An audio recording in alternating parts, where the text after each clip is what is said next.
একটি চৌবাচ্চায় দুটি নল লাগানো আছে। একটি নল দ্বারা চৌবাচ্চাটি এ মিনিটে এবং অপরটি দ্বারা বি মিনিটে চৌবাচ্চাটি পূর্ণ হয়। উভয় নল একত্রে খোলা অবস্থায় চৌবাচ্চাটি কতক্ষণে পূর্ণ হবে? এখানে আমরা সমগ্র চৌবাচ্চাটাকে এক অংশ ধরে নেব। মনে করি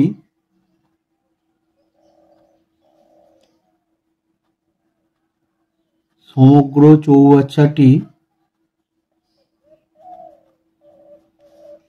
সমান এক অংশ। তাহলে প্রথম নল দিয়ে এ মিনিটে আর দ্বিতীয় নল দিয়ে বি মিনিটে।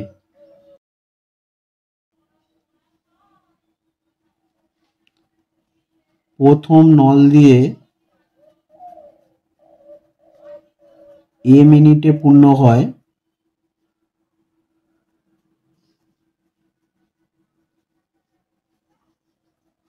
এক অংশ।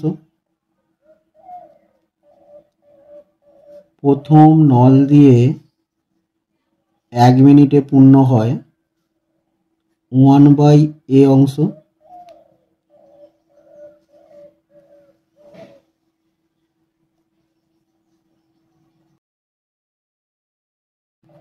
দ্বিতীয় নল দিয়ে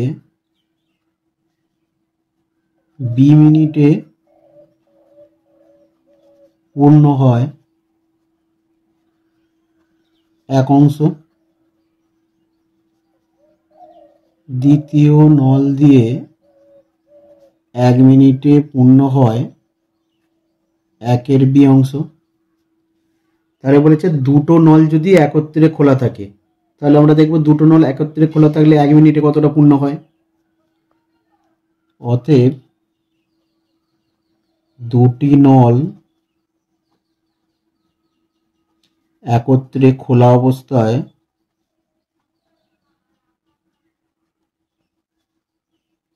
1 মিনিটে পূর্ণ হয়।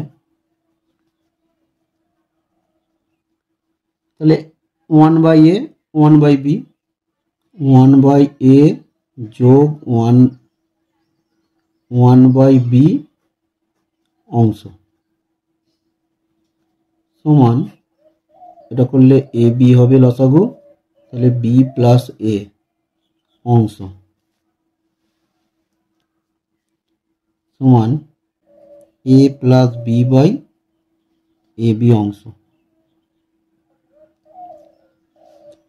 তাহলে a plus b by a b অংশ 1 মিনিটে পূর্ণ হয় 1 মিনিটে।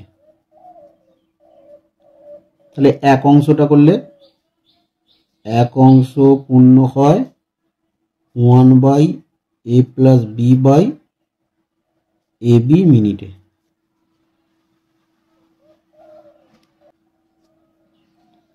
সমান 1 গুণ, এটা উল্টে যাবে, a b by a plus B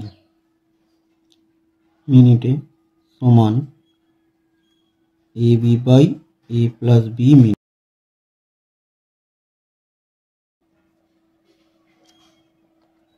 অতএব উভয় নল একত্রে খোলা অবস্থায়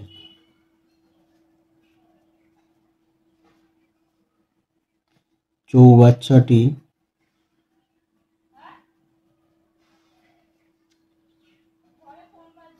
এ b by a plus b মিনিটে পূর্ণ হবে।